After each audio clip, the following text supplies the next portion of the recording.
Listen to me. If there was a wise man who would ever think of this, they would say in order to be superior to the man, you've got to be the man. For I am the man himself.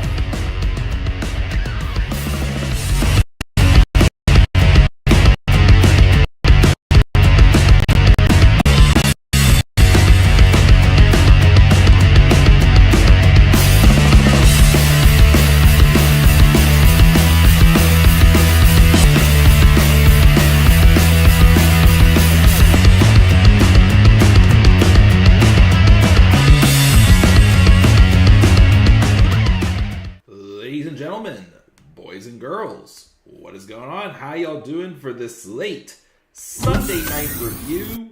This is the Club of the Man 1993, and yes, a little bit of tweaks to the graphics. Well, more so, nothing different, just like some updates, like Cody Rhodes now listed as the undisputed WWE champion, as it's now called instead of the Universal Championship.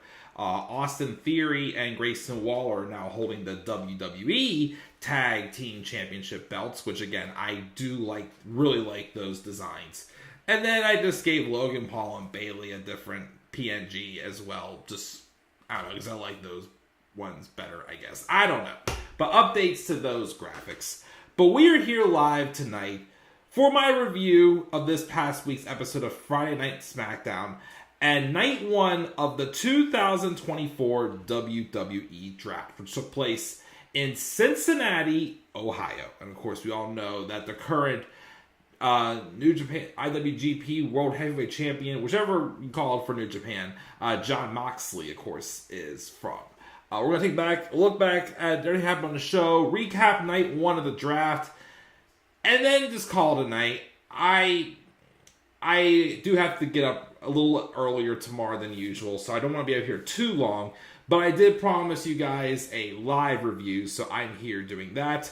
Maybe I'll get the turn alert from this episode as well tonight, but we'll see.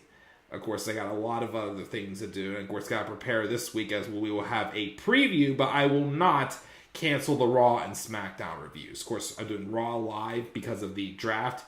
SmackDown I'll still do because I am doing Raw this week. I like to keep things, consistent. I don't want to skip a week of one of the shows and not the other. But, it is what it is. As far as the draft goes, I know a lot of people are saying stuff like, what's the point of a draft if not many superstars are going to change brands, which, valid point for sure. I do agree with that. But at this point, to me, it's like, whatever. Some people are going to change. Some people aren't going to change. Night one, a lot of people didn't change brands. Well, partially because there is a new rule this year where all champions, except the women's tag team champions, because there's only one set of those, can float between brands. But all the other champions were protected. So they are not eligible to be drafted. Which, of course, officially puts Cody Rhodes on SmackDown, since he is technically SmackDown's world champion. Now they're called the undisputed WWE champion. The tag team champions, Austin Theory and Grayson Waller. Logan Paul, which I don't know if Logan Paul is still considered a free agent, or since he is the United States champion, if he is more so SmackDown exclusive. He is supposed to be appearing on Raw tomorrow night, from what I've heard. But the draft does not go into the new rosters don't go into effect until May the 6th. The Raw after Backlash. So that's kind of an exception, I guess. I don't know. Of course, Bayley stays on SmackDown. And like I said, the Kabuki Warriors, again, are still eligible since their championship goes between brands. And for Raw, of course, they keep Damian Priest, Awesome Truth, Sami Zayn, Becky Lynch, since she is the new women's world champion. So they stay as well. Everyone else, though, it's all up in the air. Does anyone else also kind of like don't like the idea that they advertise who's eligible? Even though to me, I'm pretty sure if they didn't tell us who was eligible, it would kind of be like, well, why did this person get drafted? This person didn't. I don't know. Just little nitpicks. But like I said, at this point, I'm like, whatever. I don't really, you know. And my thing is, as long as they at least stick to the brand split, I'm not going to bitch anymore about the draft. If they're not going to stick to the brand split, then I'm going to bitch about the draft. So at this point, I'm just like, whatever. It could be more so a thing of like night 2 is more exciting than night 1. As Triple H, you know, wants to make it. Like, look what happened with WrestleMania. Night 1 was okay. Wasn't horrible. Wasn't spectacular. But it was like a warm-up for night 2. So I'm kind of hoping we get the same with night 2 of the draft tomorrow night. Could be interesting. We'll see, though. Again, it's because All-Stars from Raw and SmackDown, even, you know, people from NXT could be drafted as well. And yeah. And as far as SmackDown, the show itself, not gonna lie, wasn't super impressed. I will give it decent at the most. I just felt like there was some things that were just like very bland or like very like average, like nothing really like extra special in my opinion. It just is what it is pretty much, I thought, for the most part. But, you know, I still thought it was decent. I at least gave it a C+. Just my opinion. But let's check the live chat before we roll through.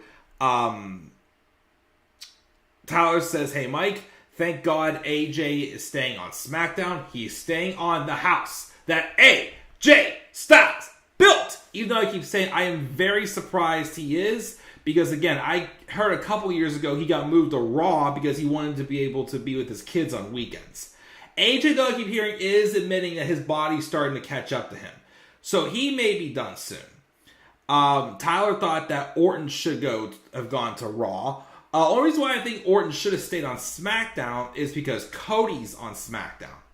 That's a feud they have to do while Cody's champ, I feel like. Orton and Cody.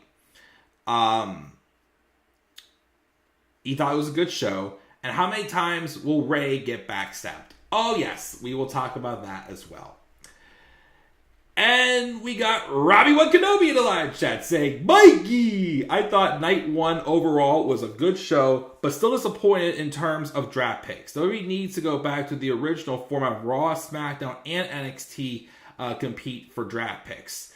Which, you know, like adding that spice in there of like people competing rather than just handing it over to them. Yeah, I get that. Also, Robbie, by the way, I know you don't watch AEW, but I did a video kind of like expressing, you know, my frustrations with what they're doing with the Young Bucks and Jack Perry, not to get into AEW. And I mentioned that the way Jack Perry poked Tony Khan with the microphone, I basically, it was like he poked the Pillsbury Doughboy.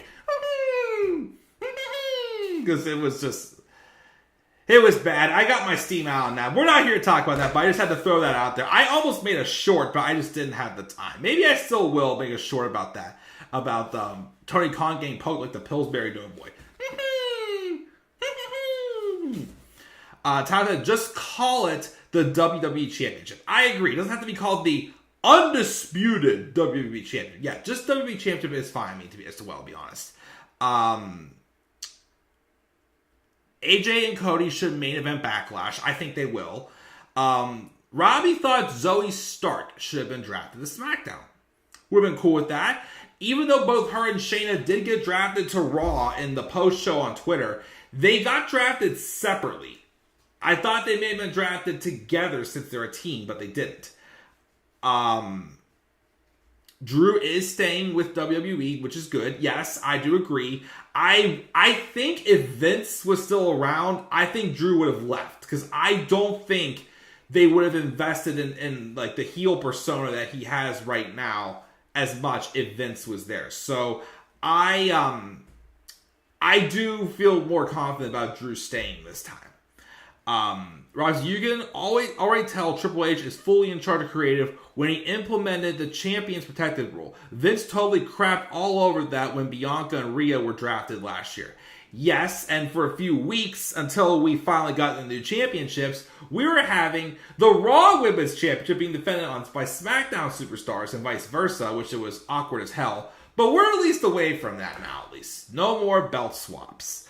Tyler was shocked that Nia is going to SmackDown, which that's the first time in her career that's happening. We'll briefly address that when we get to it. AJ on Raw never worked. I do agree. Like I said, I only thought he would stay on there because of, wanting to be able to be with his kids on the weekends. But if he's staying where the house that AJ Styles built, I ain't gonna knock it. Tyler gave it an A-, which if you enjoyed it, totally cool. Robbie said, Tony Khan poked like the Pillsbury Doughboy. Oh, like when Mr. Burns thought Homer Simpson was the Doughboy. Oh, gosh. Oh, man. Tony Khan, that freaking neck brace calling WWE the Harvey Weinstein of wrestling, where it was. Dear Lord. But we ain't here to talk about that. We're here to talk about SmackDown. But I'll get into the show now. Again, like I said, I do have to get up a little bit earlier tomorrow than usual, so I do want to get to bed, but I want to make sure I, stay on track here with everything with the draft and whatnot. Especially since this is a pay-per-view week. Again, if it wasn't for the draft and me trying to stay consistent, I would have taken off the week for reviewing Raw and SmackDown, because I do guys still prep the Backlash graphics. But I am off from work Thursday and Friday. Have a few things to do, so I will have the time though later this week to do that for sure. It is the Mrs. birthday on Friday, so I made sure to take some time off for that. We almost did go away for a little trip, but money issues, well, not issues, but money reasons, and we just spent a fortune on a fence, so we decided to postpone it until another time. But we will still have a great couple days off, and we'll have some time as well to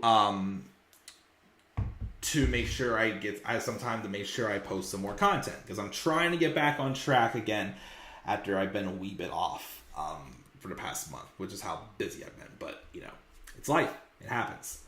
But let's roll in and talk about SmackDown. Surprisingly, we did not open up with the first round of the draft.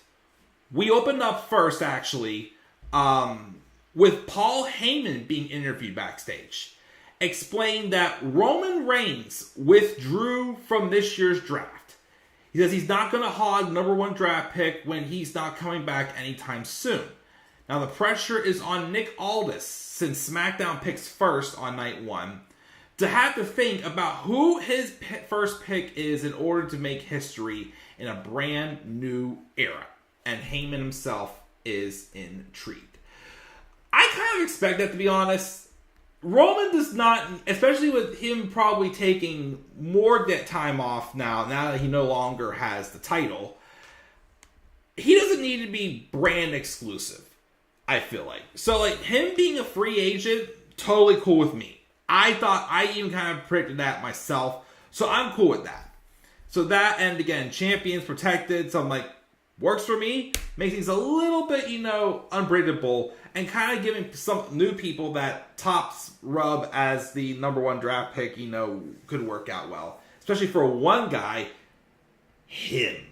We'll talk about him in a second.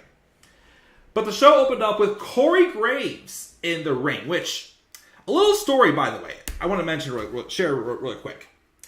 Last Friday, SmackDown was here in Pittsburgh, which I went to the show. The following day, I was at a Dairy Queen right down the street from where I live with my nephew getting an ice cream cake. We were surprising people who helped put up my fence with that, because one of them is my father, and my father loves Dairy Queen ice cream cakes.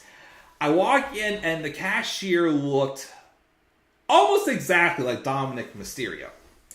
I was wearing my Feeling Oozy shirt, and he asks me, he goes, "You like the Bloodline?" And I'm like, they're fun and whatnot, this and that. So we got chatting wrestling for a couple minutes. And, which I did eventually mention that he looks like Dominic. He's like, ugh. He was like, thanks a lot or whatnot. But This kid, believe it or not, got, I think it was second or third row seats at SmackDown because his best friend's father is Corey Graves. But I thought it was pretty cool. Of course, my wife was asking, like, how is someone that is Corey Graves that old be having a kid who's able to work? But I'm like, he had two or three other kids before Carmelo, but this is a little cool story. I thought that was neat. Got to chat with him for a few minutes. Cool conversation. And cool to hear that as well. He got a good deal thanks to Corey Graves. But just want to share that story there. But anyways, Corey Graves is in the ring. He was going to watch over the contract signing since Nick Aldis is definitely busy with the draft. So there's a contract signing for the WWE title match at Backlash between Cody Rhodes and AJ Styles. They both come out. AJ gets on the mic and says how they're two Georgia boys getting ready to mix it up for the first time ever for the biggest prize in the game. He accepts the booze. He admits he don't like LA Knight.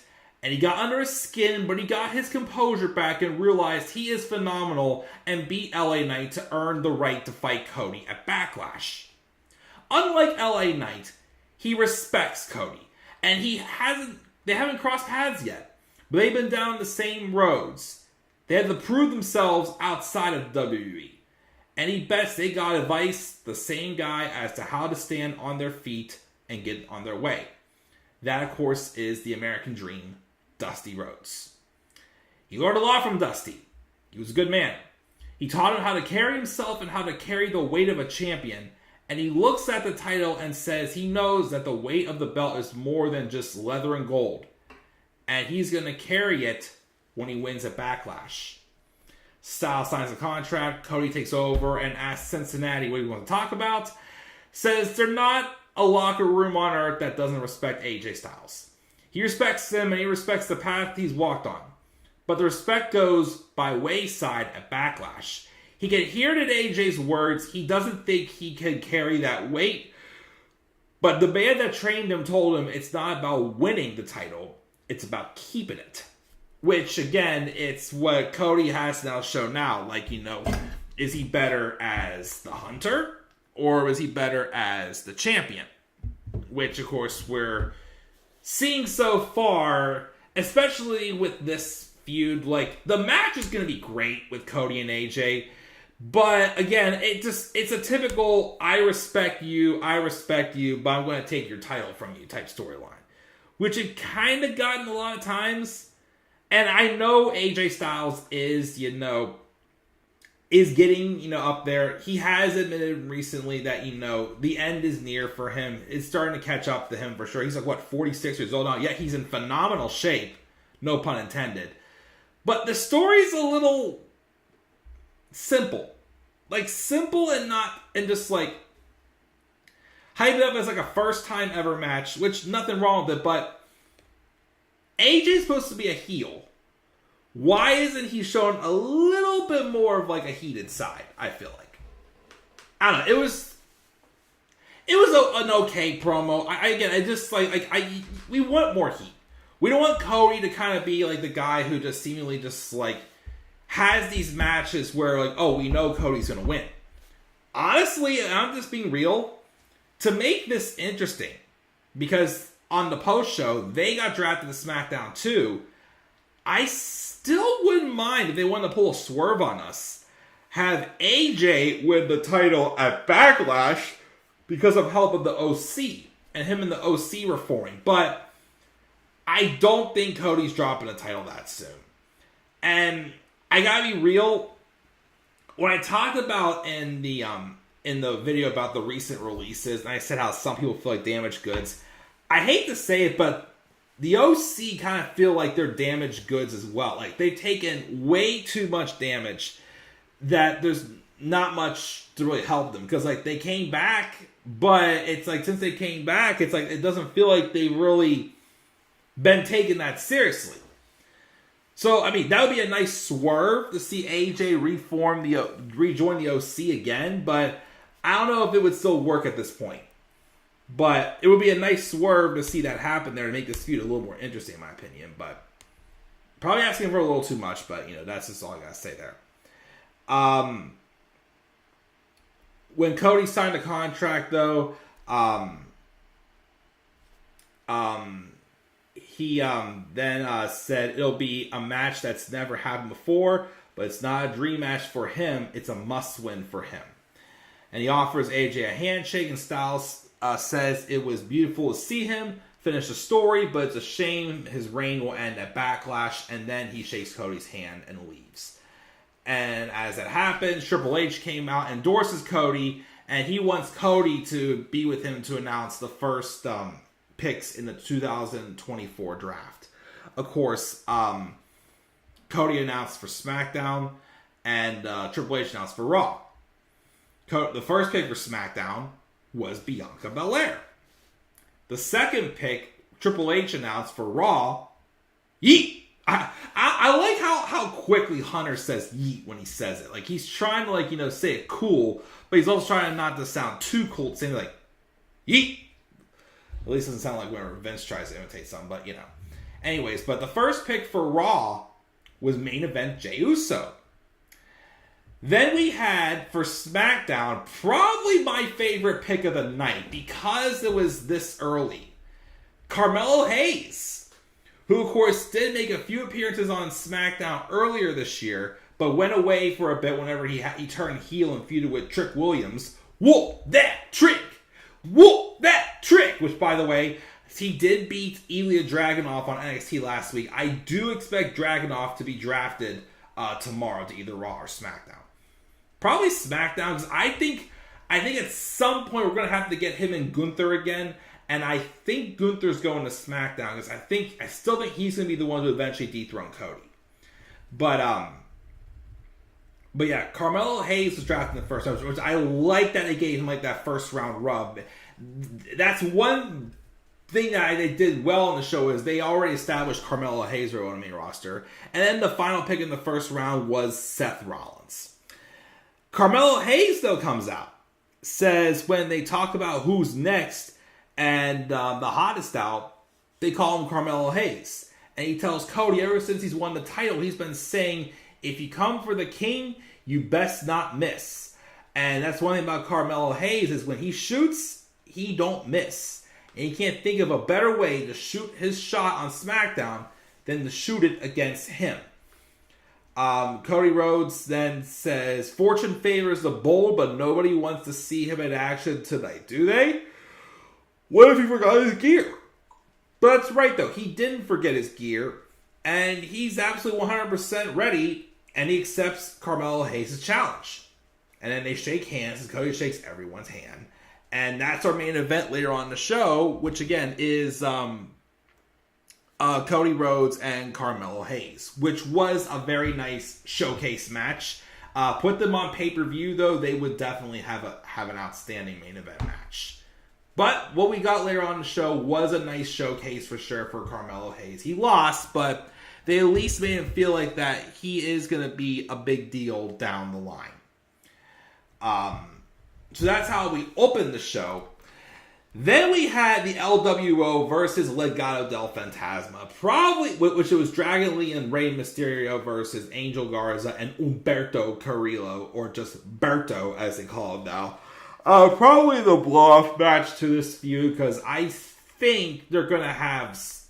I could see Legado del Fantasma going to Raw because of their associations with Dominic. And I think Dominic is staying on Raw also, despite the fact that he's out with Tommy John surgery, which blows. But anyways, the match, honestly, didn't really care for. We've seen it how many times. The LWO did win. However, though, afterwards, Santos Escobar and Electro Lopez get on the microphone. Santos tells them, stop the celebration, and he may be many things, but he stands by his word when he says he's not a liar, and they didn't attack Dragon Lee a few weeks ago. He says Electro Lopez has been working for weeks to find the security footage from the building, and they found it, and they think Ray will find it very, very interesting. And spoiler alert, it was obvious from the get-go that the person who attacked Dragon Lee was Carlito. And then Carlito obviously knew he was busted, And for the heck of it, he then pushed Dragon Lee into Rey Mysterio, hits a backstabber on Dragon Lee, and then he runs for it. Because he knows he was busted and whatnot. Look, the idea, I mean, I'll do Eternal Alert, of course, as well. But the idea of Carlito being a heel, I'm not opposed to that. Because wasn't he a heel for most of his first run in WWE? I ain't opposed to him being a heel. The problem I have is he turned heel because like the fifth or sixth person turned their back on Rey Mysterio for the same freaking reason. Dominic turned on Rey because, well, we got to start with Eddie turned on Rey because he was obsessed with the fact he couldn't beat Rey. Chavo turned on Rey because, he was the true Guerrero. Batista turned on Rey because Rey, broke up a pinfall victory he would have had in a Fatal 4-Way World title match, even though it was every man for himself. We had Dominic turn on Rey because, he wanted to step out of his father's shadow, but also because Rey picked Edge rather than Dominic for a couple tag matches. Santos picked Rey because he picked other family over him or whatnot. And now we're probably going to get the same thing because Rey picked two other people except for Carlito for the WrestleMania match. It's just the same thing happening every single time. To the point where it's like, why even trust Rey Mysterio if everyone turns on him? But I have a turn alert that I will do eventually for Carlito, which may not be tonight because it is already late and I got to get up early tomorrow.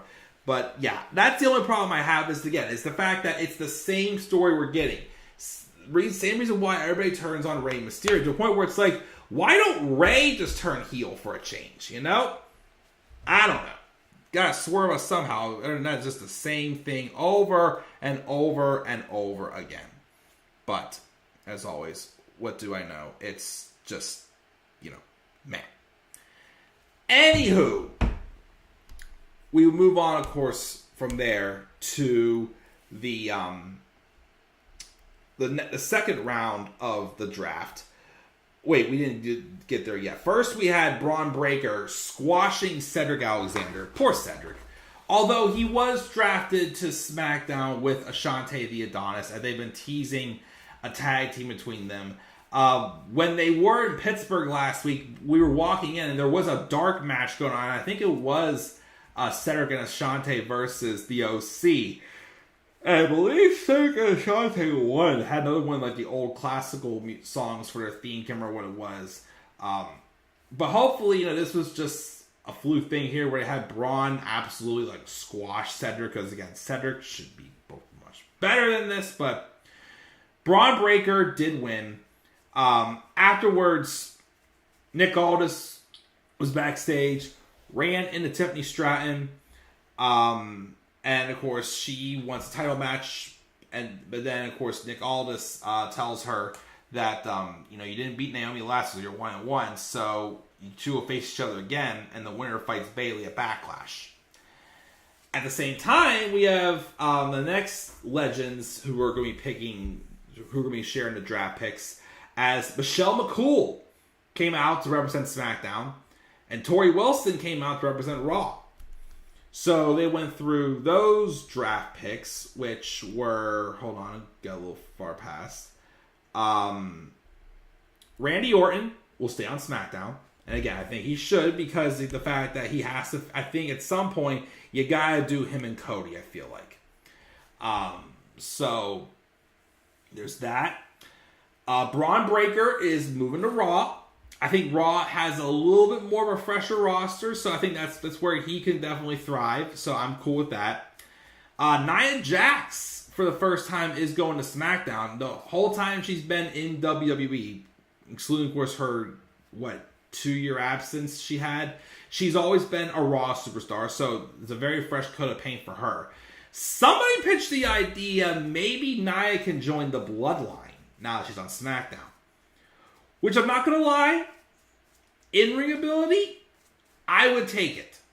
I would be okay with Nia, because I do feel like sometime, some way, it's going to be Naomi or Nia Jax. I feel like the Bloodline could have always used a woman.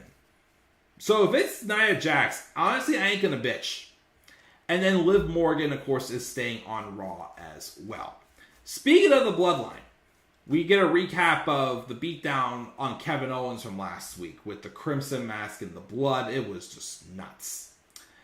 Paul Heyman, though, runs into Solo Sikoa backstage.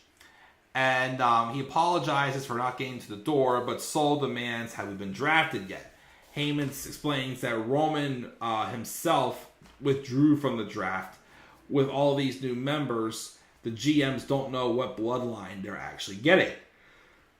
Tonga gets out and obviously gets in Heyman's face and very threatening. And Solo asks Heyman to repeat himself. But before he can, Kevin Owens rolled up and started beating down both of them. They got pulled apart, but it was not enough. As, first, there was Bianca Belair being interviewed about being the first overall draft pick. And she also hoping that Jade gets drafted to SmackDown as well this coming Monday. That way they can still be together, and as they're both going to be fighting for the women's tag titles at Backlash against the Kabuki Warriors, which I do think, with how they want to basically throw everything to Jade Cargill, I think that she will, with Bianca, be winning those women's tag titles. We then had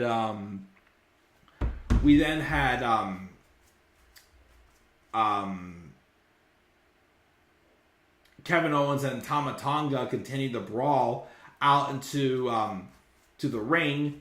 Solo Sikoa came out as well. So it was a 2-on-1 attack until Randy Orton made the save and sent the Bloodline packing and eventually set up for the tag match with Solo Sikoa and Tama Tonga taking on Kevin Owens and Randy Orton.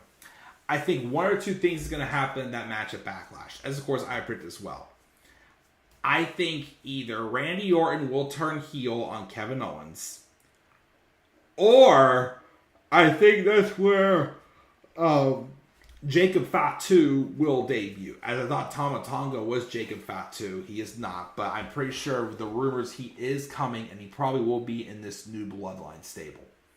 As again, just Solo Sikoa is just taking advantage. And again, he was all set off by that line that Heyman said about wins and losses mattering and whatnot. And of course, Solo Sikoa has been losing a lot since he faced John Cena.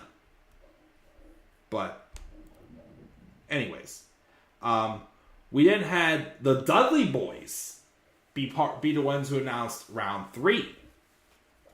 Round 3, nothing really new. We had L.A. Knight, staying on SmackDown. We had Ricochet staying on Raw. The Bloodline, Solo Sikoa, Tama Tonga, and Paul Heyman staying on SmackDown. And Sheamus going to Raw. Now Sheamus, though, although he was technically part of SmackDown before he got hurt, he's been wrestling on Raw his first couple matches back, so it's like whatever. They're all basically stay put where they're at. Naomi and Tiffany Stratton had a match.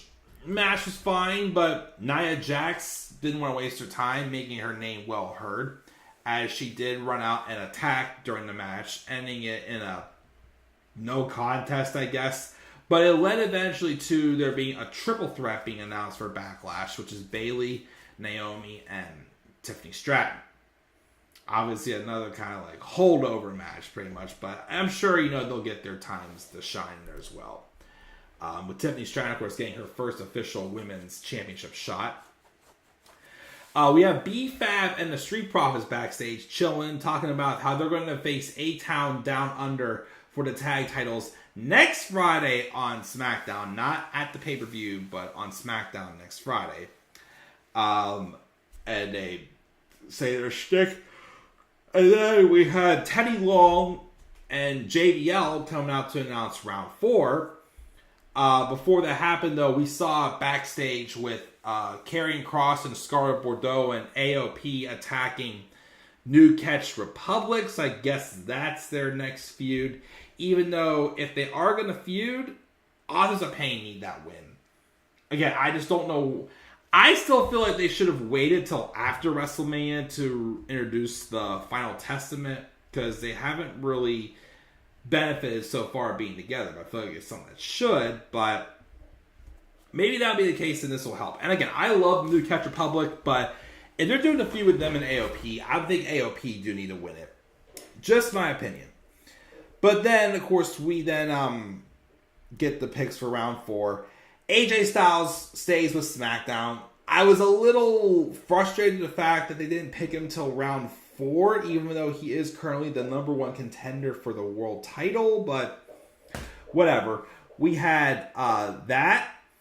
Alpha Academy, all 4 members, for now, of course, are staying on Raw.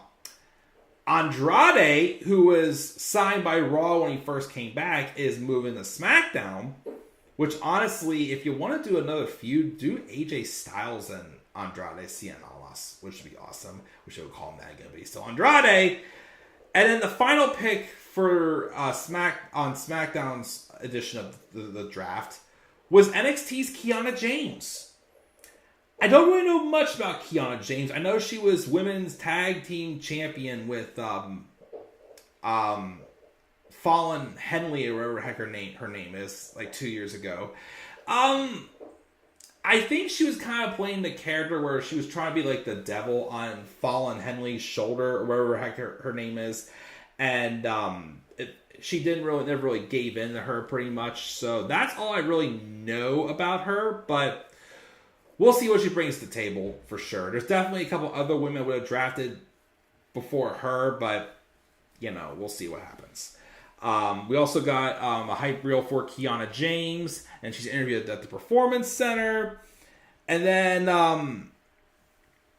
that's when Nick Aldis announces more matches for Backlash, which again will be Bayley fighting in a triple threat for the women's title. There'll be a tag match with the Blood. Well, he wanted Teddy Long to announce it because it's a tag team match, holla holla playa, between the Bloodline and Randy Orton and Kevin Owens. And we're also going to be getting the women's tag title match with Jade and Bianca versus the Kabuki Warriors. Talk about the main event already, which was Carmelo Hayes versus Cody Rhodes. Again, it was a great showcase match. Cody gets the win. Afterwards, so AJ tried to sneak up from behind him, and Cody basically caught him in time. So that's the show.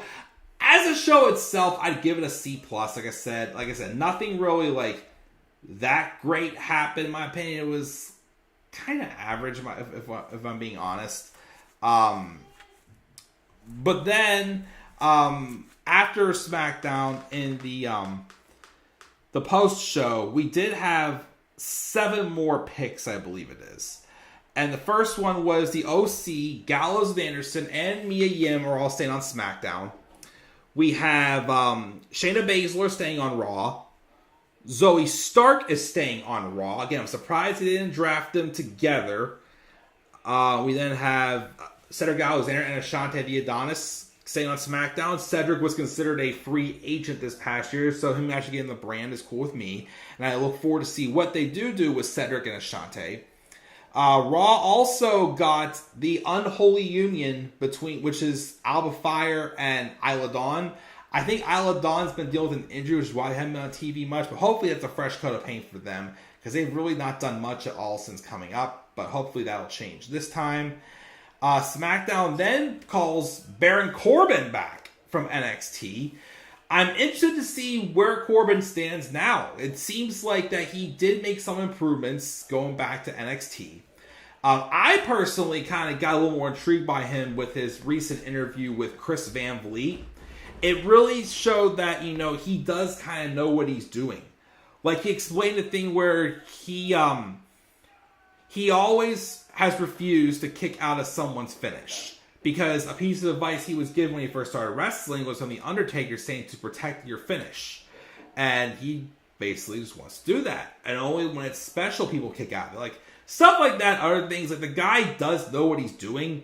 But, it's just bad creative he's always been given. So, I don't know exactly. All I remember is the fact that I know he came back and feuded with Carmelo Hayes and Ilya Dragunov for the world titles. And then he joined up with Braun Breaker as the Wolf Dogs, and they won the Dusty Rhodes Tag Team Classic, and then eventually got a brief run with the tag titles. So we'll see what he does this time and see if he really did improve that much. We'll have to wait and see. And then finally, Ivar is staying on Raw. So I don't know if Valhalla's eligible as well, but I'm pretty sure she'll stay with him. And then, of course, once Eric comes back, the Viking Raiders, of course, will reunite on Raw, if, of course, that happens. And that's basically night one of the draft. Like I said, the best part of night one was definitely Carmelo Hayes getting a first round nod, basically, which I thought was pretty cool. And then going on to challenge Cody for the title at, well, not the title, but challenge in the main event, which, again, I thought they had a great match for sure and showcased Carmelo really well. But I also do have a couple little voice messages from Robbie One Kenobi. Let me see what we got here. Hey Mike, I know that your stream is going to end soon because you got to be up early. And I know that I'm going to be cut off by the character limit in YouTube chat. So I wanted to send you a couple things via voice message. You just talked about Nia Jackson. I wanted to say this, like, sincerely. Even though I'm not the biggest Nia Jax fan, I feel like since she returned to WWE, she has shown improvement. I know she was... Which, again, is very true. I am going to admit, again, I still think her promos are cringe as hell, but in the ring, she's definitely improved a lot. Which, again, if you put her with the Bloodline and have, like, a more of a mouthpiece like Paul Heyman, that could fix that problem right there. If you put her into Bloodline, make her just dangerous and unstoppable like the rest of the Bloodline, that's how she should have been booked all this time. Not half-assed, cutting these cringy-ass promos, and of course going on, and then hurting people and going on and using that to get heat, even though you're just not good in the ring. But he's making a good point right there. But anyways, continue on. She was very polarizing, very controversial her first run because she was constantly injuring fellow wrestlers, and she was never showing improvement. It seemed like there was never a punishment for her injuring people. But I just gotta say it as it is. Like, I feel like she has shown improvement. Which I agree. You know, I want to give her that credit. And I feel like Nia Jax, the person, is just a cool person compared to Nia Jax, the wrestler. Because obviously the wrestler is a character.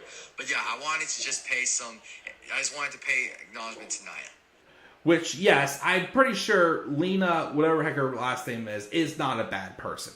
I mean, she does seem very well liked. Again, it's just that I was never the fan of her. But again, credit where credit is due, and Robbie is right. Nia has improved. So I am interested to see where she goes on SmackDown for sure. And again, this is the first time she's been on the blue brand since coming to the main roster. He did have one more. Husband, I want to get. And this is an important one. It's the Michael Cole. Because I feel like ever since Triple H took over, he's had a career renaissance. Oh, for sure. Commentary. And I've been a Michael Cole fan since I first saw him in WWE. He's done, there was a time where he did great commentary with Taz, with JR, with King, with JBL. And yeah, when you got Vince McMahon in your ear, it's gonna fuck with your style. With anybody, like, yes. He doesn't have Vince in his ear anymore. The handcuffs are off. He's been making some stellar calls as of late, especially WrestleMania, especially Money in the WrestleMania 39, WrestleMania 40, Money in the Bank 2023. I just want to really give my appreciation and acknowledgement to Michael Cole for this career renaissance, because when he's with Triple H in his ear, he's batting 1,000.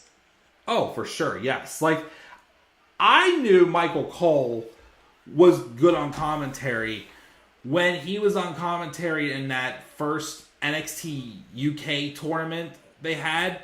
He was great. Like, he showed that he can be good, but like any of them. Like him, Corey Graves, Renee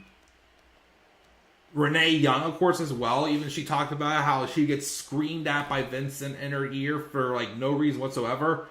With Vince in the ear, it's a totally different story. But with Triple H now in the ear, because like remember, Vince was not there whenever Bryan won the title at WrestleMania 30. He went to the hospital to be with Undertaker. And that call that Cole made, calling him the Miracle Kid, the Miracle on Bourbon Street, that wouldn't have happened if Vince wasn't there. But yes, two people that I do agree from Robbie do deserve credit. Again, Nia Jax, again, still cringy on a microphone, but has improved a lot in the ring and actually has had valuable story. So, again, I do kind of hope she is the female part of the Bloodline.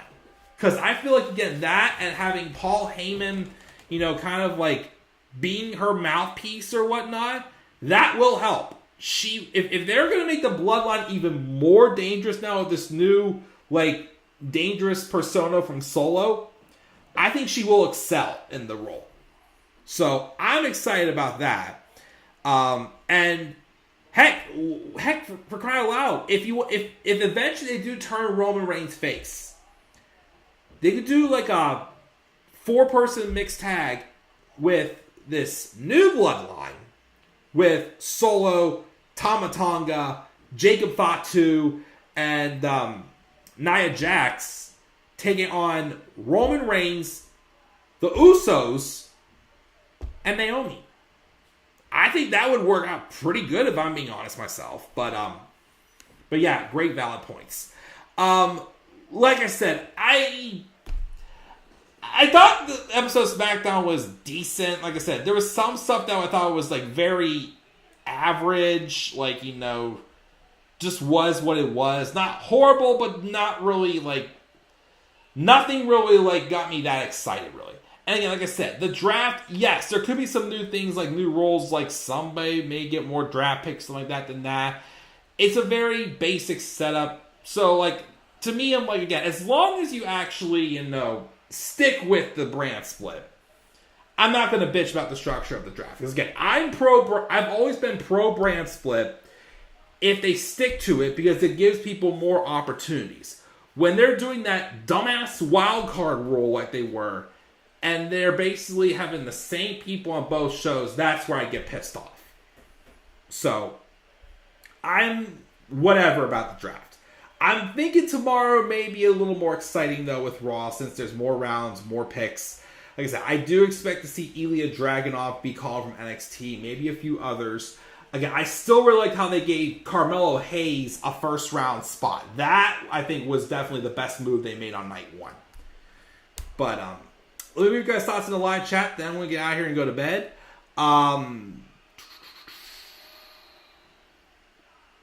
I think we were right here. With Robbie saying, Mike, thanks for reminding me. I love how the first 5 minutes of SmackDown felt like a traditional sports draft, and the backstage interviews and NXT live footage made it feel important, which, yes, I do like when they kind of give that vibe to it. Tyler was at SmackDown last Friday as well. Nice. And he also thought AJ should have been the first pick in the draft round 1. Maybe not the very, very first, but definitely should have been picked sooner than round 4, which I thought that was weird for sure.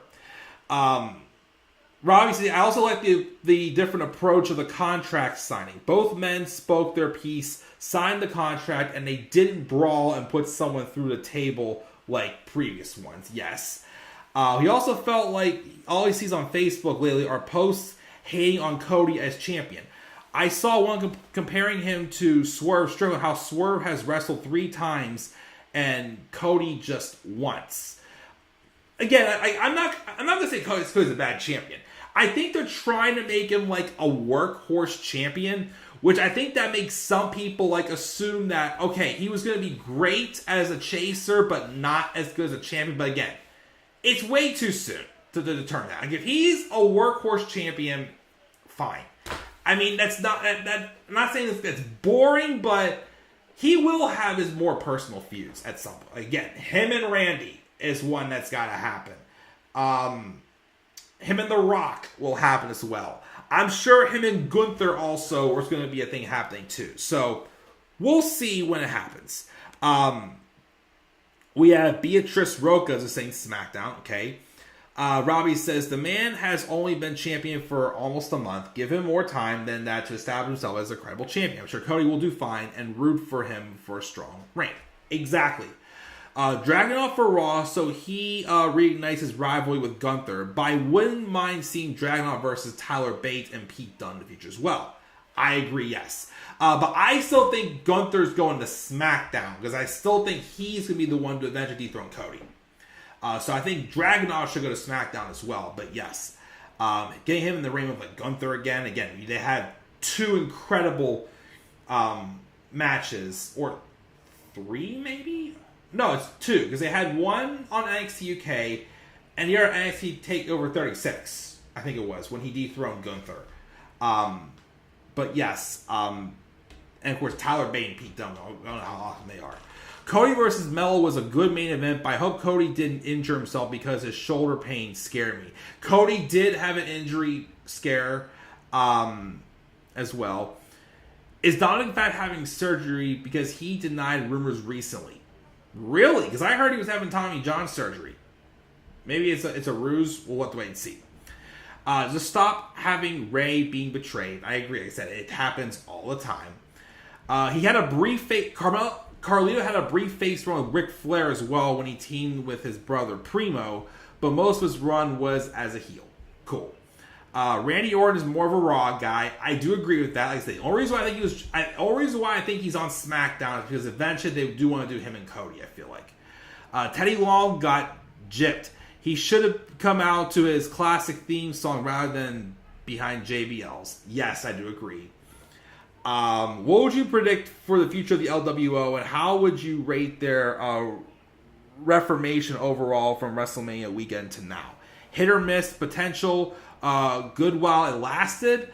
I do like that it gave, like, I think it's worked out for like Zelina, even though she hasn't really gotten out of another gear, but I still like that she got her moment in Puerto Rico.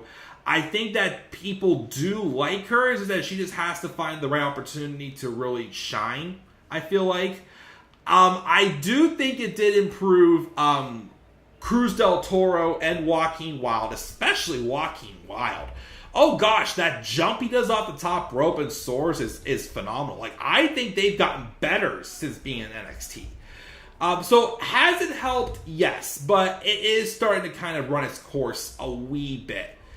I still was not a fan of the finish to the WrestleMania match, having Travis Kelce and Jason Kelce and Lane Johnson help the win. It just felt out of place, I thought. But good, not great, but I would say it was good, and it helped most of the people involved. You will go one-on-one with The Undertaker. Me? No, thank you on that one. I like that Backlash is a 5-match card so far. Clash Triple H when he booked classic cards on the Black and Gold NXT. Like Dan and I said before, less means more. Right, exactly. Like, that's how like these like B pay-per-views should be booked for the most part, with just like 5 or 6 matches and give them the time. And it doesn't feel like it's too much. And hashtag give Mia a chance. Yes, I still like to get that hashtag trending because I still believe in Mia Yim firmly. Yep, Baron Corbin is back on SmackDown. The free agents last year was simply awful. Wasn't Corbin a free agent last year along with Mustafa Ali and somebody else? Yeah, Omos, Von Wagner, Zion Quinn, Elias, a few others came around the top of my head. But yeah, it was stupid. You didn't get drafted, but you can wrestle on any show. It's like, it's not like it's like people that you want to see get signed either way. So that was stupid. But I think from what I saw, everyone who was eligible for night 1 got drafted. Did you catch that one time when Michael Cole brought up Eric and Ivar debuting as the Viking Experience? Ugh! Don't remind me. God. I remember I saw that. I'm like, well, there goes them when that happened. Teddy Longline, you will do Teddy Longline, you will do one-on-one with The Undertaker. I got you now. And why is Omos still here? She should be gone. I think I mentioned that in my release video, that, yeah, if you're just going to keep him as a free agent and only have him come back in battle royales just to lose, why is he still here? So he has no point, basically. Especially, again, he's lost all of his big matches. Like, I think the only pay-per-view match since teaming up with MVP he's won, I think, was the Backlash match he had with Bobby Lashley. I think that's the only one, as far as I remember. All the others he's lost, as far as I believe. So yeah, I agree. He shouldn't be here. It should have let him go as well. I'm sorry. But before we go, I do want to get off here now. But Robbie did send us one more message as well. Also, because I just saw it pop up on my thing, thoughts and prayers go out also to Darby Allin as well. Darby's had it rough where, he was supposed to climb Mount Everest, and then right before he left to do so, he broke his foot. And then apparently he got hit by a bus while walking in New York City. And the photo that he posted was super graphic. Ah, my gosh. Darby can't catch a break. But Robbie left me one more message. Let's play it, and then we're going to check out here. One other thing, Mike, and I always appreciate you taking the time to read my comments and play the voice messages I sent you. Now, if you remember during WrestleMania week, I sent you a heel promo where I was like, why, Robbie, why? Oh, I remember that. First of all, I hope you liked it, because I can never turn heel on you. Of course. Second of all, if you caught it, it was just me trying to channel Johnny Gargano after he turned heel the first time in NXT. The whole why Johnny why thing. I wanted to see if you took it serious because it was a shoot heel promo for me. I wanted to see when I was talking about like, am I just a catchphrase to you? Am I just, whatever I said about Daniel Bryan? I just wanted to see if you like actually legit thought I was mad at you, or if you caught on to me and just figured out I was playing a good heel, which it looks like you did. Or did you? I know Robbie really would never... Robbie's always been a good friend. I don't think he ever would purposely try to turn his back on me like that. But, he definitely likes seeing throw out his zingers there. And he gives us all good entertainment. I know he's busier these days and he doesn't really get to post much on YouTube. When he has the time, I know he will. But again, he's definitely, got a great creative mind as well. And heck... I'm pretty sure if we got hashtag please sign Robbie trending now, he probably would have a lot of fun working with Triple H. Not sure if that's something he still desires to do, but if you do, get hashtag please sign Robbie trending, of course, as well. Again, he always is up for a good laugh. Sometimes here and there when you're having a bad day, just, thinking of his goofy little catchphrases and whatnot definitely gives you a good chuckle. So, as always, Robbie, thank you for being a good friend, and thank you for being a supporter of the channel as well. All these years for sure. And yes, he mentioned it in the live chat saying hashtag please sign Robbie. Also, thank you guys also for the support on the Backlash match card. I think I already almost have 1,000 views on that. And that was literally last minute cheap graphics I just threw together.